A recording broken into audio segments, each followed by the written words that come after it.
Hello, Eastern Sierra. I'm Jesse Steele with Eastern Sierra Now, and we are thrilled to officially be partnering with KIBS KBOV. That's right, the legendary radio station, to bring local news to listeners every weekday at 7 a.m., noon, and 5 p.m. We're excited for this partnership and honored to help keep Inyo and Mono County informed with the stories that matter most to our communities. So with that, let's get right to it. Here's your Eastern Sierra Now news update for Monday, May 4th, right here on KIBS KBOV. Our top story of the day is Northern Inyo Healthcare District invites community members to a free healthy lifestyle talk on advanced knee replacement care Tuesday, May 5th at 6 p.m. in the main lobby of Northern Inyo Hospital. The presentation will be led by orthopedic surgeon Michael Karch, MD of Mammoth Orthopedic Institute. Dr. Karch will explain the Jiffy Knee Protocol, a muscle and tendon sparing approach to knee replacement surgery.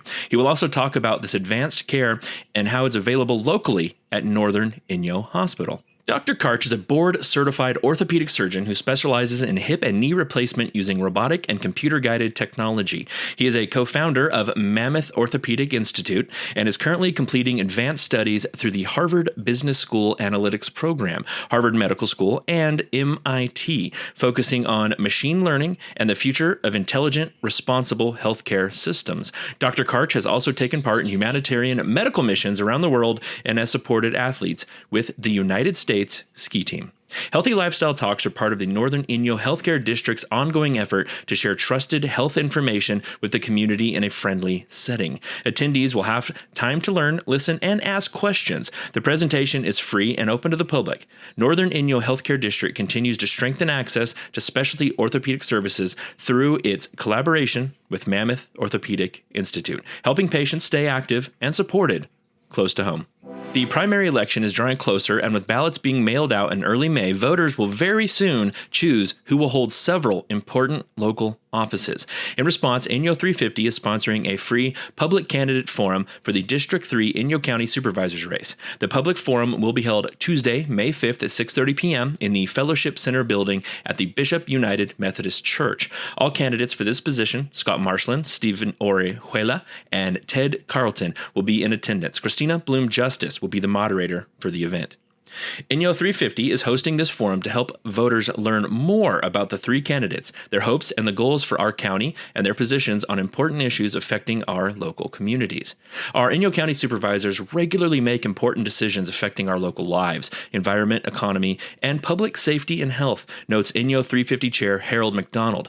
Voters need to know where the candidates stand on important issues. For this forum, each candidate for this important local office is provided advanced questions that they will answer during the first half of the program. After a brief intermission, the candidates will respond to questions generated by the audience. Light refreshments will be available. The Bishop United Methodist Church is located at 205 North Fowler Street in Bishop. Inyo County Health and Human Services Director Anna Scott has good news to report to the Board of Supervisors last week regarding the effort to find an ambulance provider for the Bishop area. Inyo County, in coordination with the Inland County's Emergency Medical Agency, issued a request for proposals earlier this year to solicit responses from firms interested in providing 911 ground emergency medical transportation. Scott told the board that a qualified proposal is now under consideration. We've spent the last couple of weeks engaging our partners with the City of Bishop and the Bishop Paiute Tribe in reviewing the proposal, Scott said. We will be moving forward, we hope, with contract negotiations soon. Per the terms of the request for proposals, the successful firm will be granted a contract for exclusive operating rights for services within the area for an initial period of 5 years with a total possible term of 11 years. The start date for service will be negotiated with the awarded proposer, with a commencement date no later than September 1st, 2026. The Inyo National Forest personal use firewood permits are now available. Choose which firewood permit purchase works for you, online or in person. Permits are $15 per cord with a minimum 2-cord purchase. Most funds from firewood permit sales are returned to the forest for continued implementation of this program and the Inyo National Forest Fuelwood Strategy. Online purchases start May 1st. Use a credit card to purchase firewood permits at permits.fs2c.usda.gov. In-person purchases at visitor centers begin at May 29th. Bring a credit card to purchase firewood permits or make an appointment with Forest Service employees to buy tags with cash or check. Mono Basin Scenic Area Visitor Center in Levining is open daily 9 to 5. The Mammoth Lakes Welcome Center 8 to 5. The White Mountain Public Lands Info Center in Bishop is open Friday and Saturday, 8:30 a.m. to 4 p.m. And the Eastern Sierra Visitor Center in Lone Pine is open Thursday through Monday, 8:30 a.m. to 4 p.m. Pick up firewood collection maps at local visitor centers and be sure to follow all permit regulations. Yosemite National Park has announced there will be no reservation system for summer 2026. With increased visitation anticipated, planning ahead, traveling during off-peak times, and exploring beyond Yosemite Valley will be key to ensuring a positive experience for both travelers and gateway communities. Entrance fees still apply at the gates. Visitors are encouraged to purchase their park entrance in advance of arriving. Go to recreation.gov, or if you use the recreation.gov app, search Yosemite National Park and click on Bypass. Purchasing the entrance fee in advance helps everyone move faster through the entrance gate. But make sure you still stop and get a map of the park at the entrance gate on your way in. Plan for crowds. April through October is peak season, with Yosemite Valley drawing the most visitors. Explore options for hiking, sightseeing, and recreation beyond the valley, and discover other areas of the park for a more enjoyable and less congested experience. Arrive early or late before 9 a.m. or after 5 p.m. to avoid traffic and congestion, especially on weekends. And holiday periods, of course. Consider weekday trips for lower congestion and greater parking availability. And check the park website for real-time conditions, seasonal updates, and trip planning tools. For international visitors, new fees apply. For non-U.S. residents, the $250 America the Beautiful Pass is valid for one vehicle or 4 people, or the $100 single park pass is available. For more information, visit nps.gov. If you've been in Bishop for more than 10 minutes, you already know that Great Basin Bakery is basically a local landmark. Fresh breads, cookies, and they can turn any bad day around. And sandwiches that make your lunch feel like a small holiday. And here's the inside scoop. If you're headed towards the brand new Marshall's store, don't miss Great Basin's outlet store right nearby. Perfect for stocking up before your next Eastern Sierra adventure. Or let's be honest, the drive home. Great Basin Bakery, where local flavor meets unbeatable freshness. And now, dangerously close to your shopping cart. Mono Arts Council is looking for passionate and creative individuals to join their fundraising committee. As a committee member, you'll play a key role in supporting the arts in Mono County by helping to plan and execute fundraising initiatives and events, engage with donors, and bring fresh ideas to their efforts. Whether you have experience in fundraising or just a love for the arts and a desire to give back, they welcome your involvement. As your time would be considered volunteering for Mono Arts Council, they have some great perks for helping out, including art and wine gift certificates and gallery discounts. If you're interested in joining or want to learn more, please contact Casey Hendrickson at Casey, C-A-S-E-Y, Hendrickson, Hendrickson, at monoarts.org. Caltrans opened State Route 108 Sonora Pass from winter closure last week. This follows weeks of snow removal by Caltrans maintenance crew from Sonora Junction in District 9 and Long Barn in District 10. On State Route 108, maintenance teams encountered snow as deep as 10 feet on the highway, along with downed trees and debris as they worked towards the summit of the pass. The opening marks the earliest that State Route 108 has been opened in the past 5 years. With snowstorms forecasted in the upcoming weeks, Caltrans may close the road in case of inclement weather to protect the traveling public. Only one Caltrans District 9 highway, State Route 203 at Mammoth Mountain, remains a winter closure. Snow removal on the highway has already started. Both State Route 120 West and State Route 168 West opened from winter closure earlier last month. To assist in planning your commute, view live traffic conditions using Caltrans Quick Map online or download the Quick Map app to your iOS or Android device. Or hey, you could just check out the Eastern Sierra Now mobile app. This was some road closure reminders from LADWP. North Landing Road, north of Crowley Lake Reservoir, remains closed to vehicles due to the high lake levels. LADWP will not be reopening the gate after the Greater Sage-Grouse closure this year. At this time, like in previous years, the lake levels are too high and have been deemed unsafe for vehicles. The closure will be lifted once lake levels drop. And as of March 2026, Rawson Canal Road in Bishop will be closed for an estimated 3 to 6 months to address needed emergency repairs for a new, more resilient culvert crossing to improve public safety and access. The closure extends from East Line Street at the northern end to just north of Buckley Pond number 1. During this period, additional signage will be installed to direct motorists and pedestrians to alternate routes and access points. For everyone's safety, all vehicle and pedestrian access is prohibited during this period. Please follow posted signs and respect any gate closures in place. Crews are working as quickly and safely as possible to complete the needed repairs. Mono County has been designated as a contiguous disaster area by the U.S. Department of Agriculture due to agricultural losses caused by ongoing drought conditions impacting California. The designation follows a secretarial disaster issued on April 6, 2026, which identified Inyo, Riverside, and San Diego counties as primary disaster areas. Mono County's inclusion makes local agricultural producers eligible for federal disaster assistance programs. The drought event began on October 1st, 2025, meeting federal thresholds for severe to exceptional drought conditions during the growing season. Eligible farmers and ranchers in Mono County may apply for USDA Farm Service Agency emergency loan assistance to help recover from drought-related losses. Producers have 8 months from April 6th, 2026 to apply with a deadline of December 7th, 2026.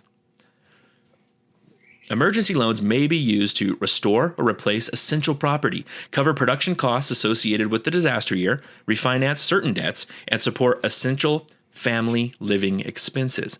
Mono County agricultural producers are encouraged to contact the nearest USDA service office in Bishop at the Natural Resources Conservation Service. That's 270 North CV Lane, Suite 6, or by phone 760-872-6111.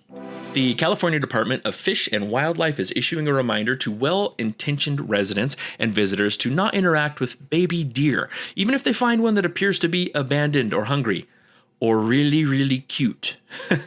Adult female deer regularly stash their fawns in tall grass or brush for as long as a day while they are out foraging for food. CDFW's direction most often is to stay clear of the animal so that the mother feels safe to return and so your presence does not attract unwanted attention to the fawn by people or other animals. In almost every case, the mother returns after dark or when it appears quiet and the mother feels safe to do so. If a fawn is found on a road or another dangerous location, it is often better to use a towel or a blanket and move the animal a short distance to suitable vegetation and allow it to reunite with its mother. A doe will not abandon her fawn merely because it's been touched by a person.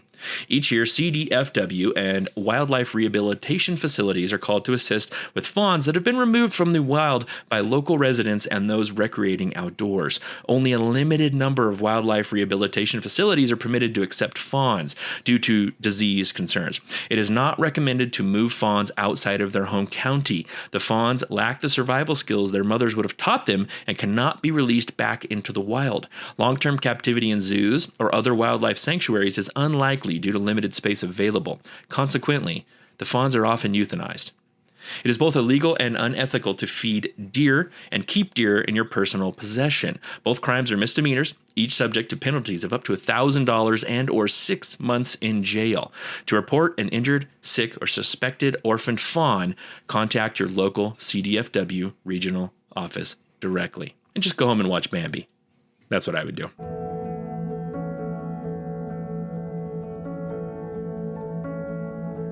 In many emergency departments in America, overcrowding is kind of the epidemic of the age.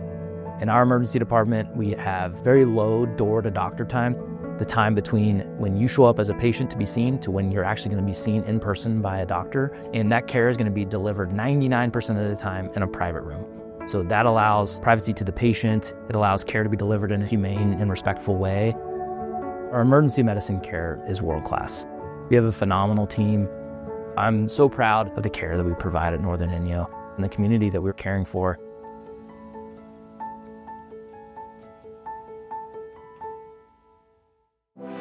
Lots going on in the sports world. Let's check this out. In sports news, Bronco baseball and softball were on the road to play Rosamond on Friday. JV baseball had a runaway 18-4 victory, while varsity baseball lost 4-6, and varsity softball lost 3-9. We will have a full breakdown of Friday's Bronco games on tomorrow's newscast. Coming up this week for the Broncos, on Tuesday, May 5th, golf has a league match at the Bishop Country Club starting at 1 p.m. Also Tuesday, varsity baseball and varsity softball play Desert at Home with first pitches at 3:15 p.m. On Wednesday, May 6th, track competes in the HDL Finals at Whitmore in Mammoth with a 2 p.m. start time. And on Friday, May 8th, JV and varsity baseball and varsity softball are on the road to Cal City with first pitches at 3:15 p.m. Here's a little traffic update. New traffic projects start this week. In Pearsonville on US 395 from the Inyo Kern County line to 9 Mile Canyon Road, there will be intermittent traffic breaks in both directions while utility crews replace conductors. Work is scheduled Monday 8 to 3 p.m. In Mammoth Lakes on State Route 203 from Meridian Boulevard to Old Mammoth Road, the westbound outside lane and shoulder will close while crews repair guardrail on Wednesday from 7 a.m. to 3 p.m. Also through Mammoth on US 395 near Mammoth Scenic Loop just north of State Route 203, the northbound outside lane and shoulder will close while crews repair guardrail on Thursday from 7 a.m. to 3:30 p.m. In Levining on US 395 from State Route 120 west to Levining Avenue, the northbound shoulder will close while crews perform electrical work Thursday and Friday from 7 a.m. to 3 p.m.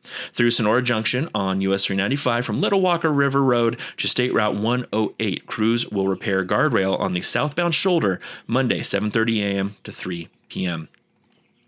Several ongoing projects also continue in Bishop. On the northbound lanes of US 395, the outside lane and shoulder are closed from Bishop Creek Bridge to Barlow Lane. The southbound shoulder will intermittently close from Tusu Lane to Seavey Lane. All driveways remain accessible during construction. Bridge work over Bishop Creek will continue through the end of May. The speed limit within the work area is 25 miles per hour. Work is scheduled Tuesday through Friday from 6 a.m. to 8 p.m. Also in Bishop, sidewalk and asphalt work on the northbound side of US 395 will conclude next week. The right turn pocket on East Line Street onto US 395 and the left turn pocket on US 395 from West Line Street are closed. Access to Willow Street from US 395 is unavailable. On North Sierra Highway, the southbound outside lane and shoulder are closed until crews finish in the area. The speed limit is reduced to 35 miles per hour from CB Lane to Y Road. Work is scheduled Monday through Friday, 6:30 a.m. to 6 p.m. Through Fish Springs and Big Pine on US 395 from Eleanor Road to State Route 168 East, there will be intermittent lane closures. Work is scheduled Monday through Friday, 7 to 3. And in June Lake on State Route 158 from Aspen Road to Powerhouse Road, utility crews continue to replace poles on Friday from 8 to 4. All traffic projects may create brief delays. What's going on in our community calendar here? The Crowley Fish Foundation will hold its inaugural trout stocking on Tuesday from 8 to 9 a.m. at Crowley Lake at Hilton Bay. The Mammoth Chamber of Commerce will also host a ribbon cutting for the foundation. The event is free and all are invited. Also on Tuesday, the Meet a Truck event returns to the Mammoth Community Recreation Center from 1:30 to 3:30 p.m. Vehicles and heavy equipment from Public Works, Parks and Recreation, the airport, police and fire departments, and more will be on display. The event is free and all ages are welcome. The Sierra Nevada Aquatic Research Laboratory Seminar Series continues Tuesday from 7 to 8 p.m. with a presentation on deer mice and hantavirus. The free seminar will be held at the Snarl Facilities Page Center in Mammoth. While the seminars are geared towards adults, young people are encouraged to attend, and well-behaved children, they're welcome too. Guess it means I can go. On Wednesday, the ribbon cutting for Mammoth Hospital's remodeled family medicine clinic will be celebrated in the clinic lobby from 5 to 6 p.m. Light refreshments will be served, and a student art display will also be unveiled. The event is free, and all are welcome. In Bishop on Thursday, the weekly farm-to-table market presented by Eastern Sierra Farm Fresh returns to United Methodist Church from 4 to 7 p.m. As always, the event is free to everyone and offers produce, local makers, live music, and more. Also, Thursday evening in Bishop, a hedge grow and native plant pollinator workshop will be offered at the Cultural Center Garden next to the Owens Valley Paiute Shoshone Cultural Center from 5 to 7 p.m. The free workshop will focus on sustainable, productive, and pollinator-friendly gardening, and all levels from novice to master gardeners are welcome. And looking ahead, Bishop Union High School's Bronco Athletics will be hosting a signing day to recognize college-bound student athletes. The celebration will take place Wednesday, May 13th at 6:30 p.m. in the BUHS Auditorium. And that's your Eastern Sierra Now news update for Monday, May 4th. Thank you so much for listening. And again, we are so incredibly excited to be partnering with KIBS KBOV to bring you local news every weekday, 7 a.m., noon, and 5 p.m. And remember, if you want news any other time of the day, just head to easternsierranow.com or download the Eastern Sierra Now mobile app. That's the easiest way to stay connected. You can also like and subscribe on YouTube for excellent video news and entertainment, including our program Just a Minute, featuring candidates for Inyo County Supervisor and Inyo County Superior Court Judge, along with much more. And of course, follow Eastern Sierra Now and KIBS on social media for up-to-the-minute local information. Thanks again for listening. I'm Jesse Steele, keeping one eye on the mountains, one eye on the news, and somehow still looking for my coffee. And yes, that's still relevant if you're listening to this at 5 p.m. We'll see you tomorrow.